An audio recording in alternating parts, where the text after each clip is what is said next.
Meaning of firebomb. Firebomb. Firebomb.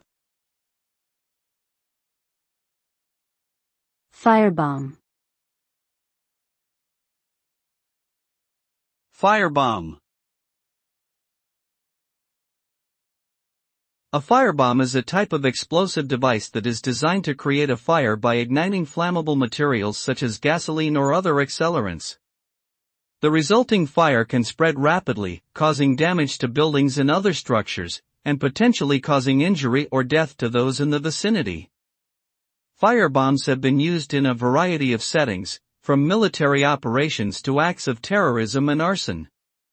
Because of their destructive potential and the difficulty in containing fires, firebombs are generally considered to be highly dangerous and disruptive weapons.